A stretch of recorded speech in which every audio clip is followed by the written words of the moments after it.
district y'e Masaka omusajja yasimattusa okumwokera mu nnyumba anenyeza poliisi olw'obutamuyamba nga yeekwasa nti yabadde ekuuma ababadde mu kamyufu ka NRM. Omusasi waffe Tomusanyi Kayinja kaltuviire ku ntono. Mutebi Kuraishi Musa omutuuze w'ebuzirango mu muluka gw'e Makonzi mu ggombolola y'e Bukakkata mu district y'e Masaka ali mu maziga olw'abantu abatannategeerekeka abaateekedde ennyumba y'omuliro okubadde n'edduuka mu kiro ku ssaawa nga 9 ebintu ebibalirwamu obukadde n'obukadde bw'ensimbi ne bitokomokera mu nabbambula w'omuliro. Ennyumba bwe bagiteekeredde omuliro nga Mutebi ne mukyala we babadde basuze mu kibuga Masaka ate ng'abaana baabwe 6 bali ku ssomero mu bisulo.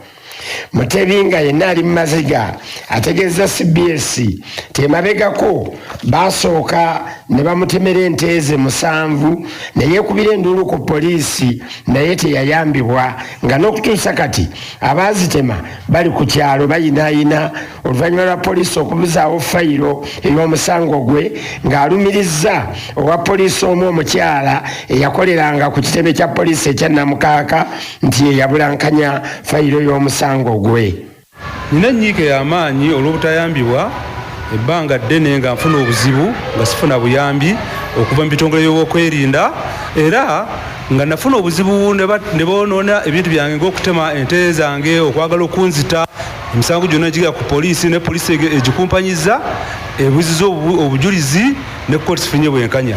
Nsaba alina obusobozi bwonna okunnyamba nga RDC RPC munyambe nfune obwenkanya nsaba ekiro kyakesiza olwaleero sanga 9 ogw'ekiro era abantu abo bantuusaako obuzibu bakumyewo ewange ne bookya ennyumba yange ne boonoona ebintu byonna ennyumba yonna nejja nesirikka.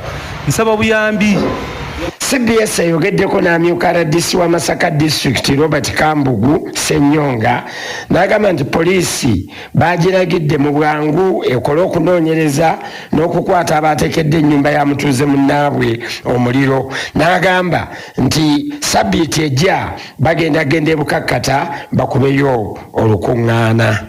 Abasinga eyo batwalira nnyo amateeka mu ngalo engeri gye baliraanye ennyanja bali ku mwalo. Kati nkaale zino tubagamba tezigonjoolwa na bizibu. Kati wetwogerera yatukubirira jjo ne tutegeera era ne tutegeezebwa bulungi woofiisi ennyumba ye eyokeddwa ekumiddwako omuliro baasime ne bookya. Ssaalongo Tomusange Kayinja ku lwa CBS ndi mu kibuga kya Ssaabasajja Masaka City. Bwe tugendako mu ssaza Buweekula abaami ba Ssaabasajja Kabaka bakedde ku mbuga y'essaza okulindira abakulu okuva e Mengo nga bagenze okulondoola enkola y'emirimu masaza n'amagombolola. Omusasi waffe Ssebuufu baana ba Kintu alina ebisingawo. Abaami ba Ssaabasajja Kabaka mu ssaza ly'e Buweekula bakedde kukuŋŋaanira ku mbuga y'essaza eno ery'e Buweekula okulindirira ab'olukiiko oluŋŋamya lw'emirimu mu Bwakabaka bwa Buganda olugenda otuuka mu kitundu kino ya ssaawa yonna. Ow'amawulire ku lukiiko olw'essaza Kasirye Ttona ategeezezza nti baakedde wannawankya ne bagumba ku mbuga y'essaza eno e Buweekula Kaweeri okusobola okulaba nga bafuna okuluŋŋamizibwa okuva eri ab'olukiiko luno. Ono annyonnyodde nti kigenda kubayamba byansusse okulaba nga beetereeza emirimu gye bakola mu ssaza eno ery'e Buweekula nti era we kataagiri abandibeera abawanguzi mu nteekateeka eno nti kubanga ebintu bingi babitereezezza mu ssaza ly'e Buweekula era nga bitambula bulungi nga kibawa essuubi eky'okusinga empaka zino. Kasirye Ttona wano wasinzidde n'ategeeza nti enteekateeka eno Ssaabasajja Kabaka gye yabateerawo ebayambye byansusse okutumbula enkulaakulana mu ssaza eno ery'e Buweekula wamu n'okutambulira wamu n'Obwakabaka bwa Buganda bwonna. Tulindiridde akakiiko akalambula emirimu n'okupima emirimu mu ssaza era nga ke kaluŋŋamya Ssaabasajja ke yateekawo kabe nga kalambula amasaza mu nkola y'emirimu gyako. Twebaza Ssaabasajja olw'olukiiko olwo nti lugenda kwongera okutwongera amaanyi mu nkola y'emirimu kubanga luba lutuluŋŋamizza wawe tusikatidde wawe tweyongera wawe tubulamu. Tweyanza nnyo tweyanzeege Ssaabasajja Kabaka awangaale. Ssebuufu baana ba Kintu Kironde CBS FM Mubende.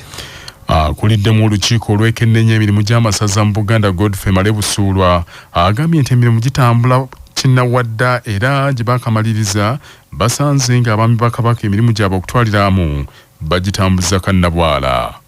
Gye tuyise yonna tusanze oyinza okugaa nti ekintu kiri mulaala kubanga abaami ba Ssaabasajja bajjumbidde enkola y'omulembe omujja nga bakola ebintu nga ennambika bwe bagamba awatali nsonga yonna, era bw'otuuka ku mbuga olaba ekifaananyi ekijja ensi empya erina essuubi ery'okugenda mu maaso. Kinoganyiza nti enkola eno ey'okwekenneenya enkola y'emirimu tekomye kutereeza bitabo kyokka, naye eyongedde obumu mu baami ba Kabaka kuba beebuuza ku buli nsonga yonna gye baba baagala okumanya. Agambye nti enkola eno esaana eyongerwemu amaanyi ekire ddala wansi okuva ku byalo nga n'abatongole wamu n'ab'emiruka nabo baweebwa olupimo. Olukiiko luno olunaku lw'eggulo lwabadde mu ssaza Buluuli ne Ssingo. Bwe tuddako mu Kyaddondo yaliko omwami wa Ssaabasajja owa ggombolola ya Ssaabagabo Makindye mu ssaza Kyaddondo Ssempala Emmanuel Kigozi Ssajja lya Beene yeebazizza nnyo omutonzi olw'okukuuma Nnamunswa emyaka 32 ng'atudde ku Nnamulondo y'abajjajja abalamula Obuganda.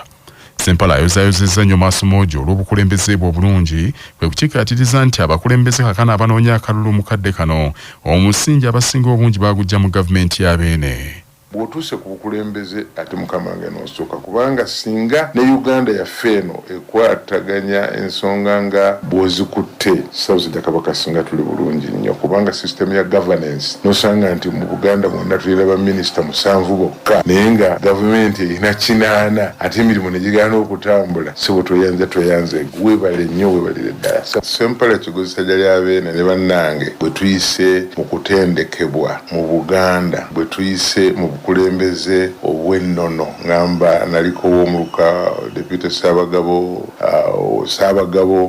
ne byonna bye tubadde tutrainingibwamu session ze tufunye okubangulibwa kwe tufunye kituyambidde ddala era kati tulimu omulamwa nti Kigozi nga kaakano yeegwanyisa obwa ssentebe bwa disitulikiti wa Kiso ajjukidde maaso moogi lwe yamusimbira omuti mu kifo kaakano awali essomero lya Eden College Endejje mu bbanga ttono nnyo ng'anaatera okulya eŋŋoma.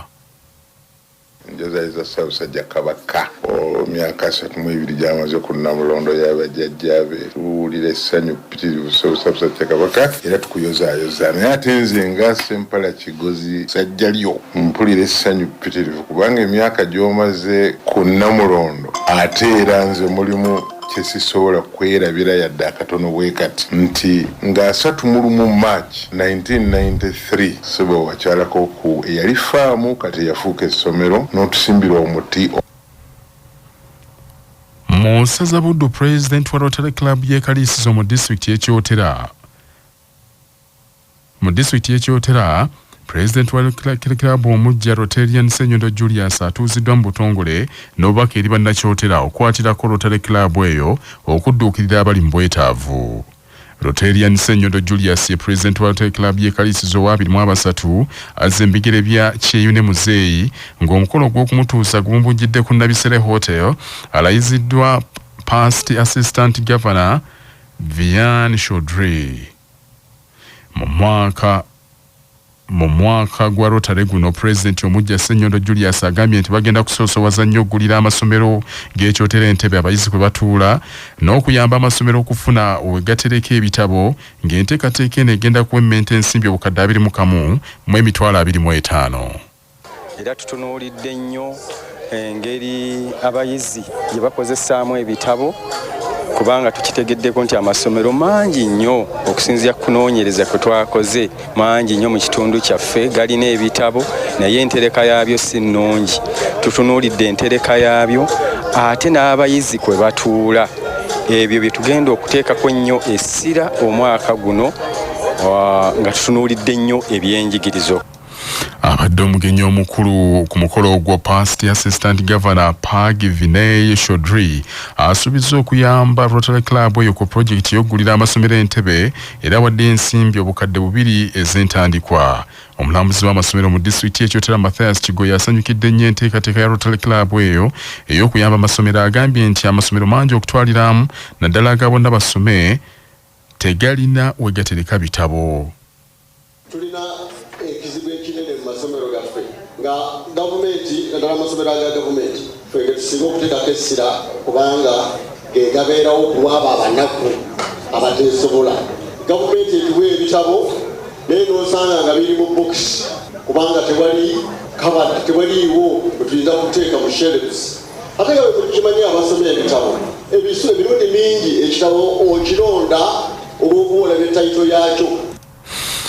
Ku mukolo ogwo bammemba ba Rotary Club eno okubadde akulira project mu Rotarian Charles Francis Xavier saako Winnie Musisingo ono ye mukwanaganya wa RCC eziri mu club eyo n'abalala baweereddwa ebirabo olw'obuweereza bwabwe obulungi.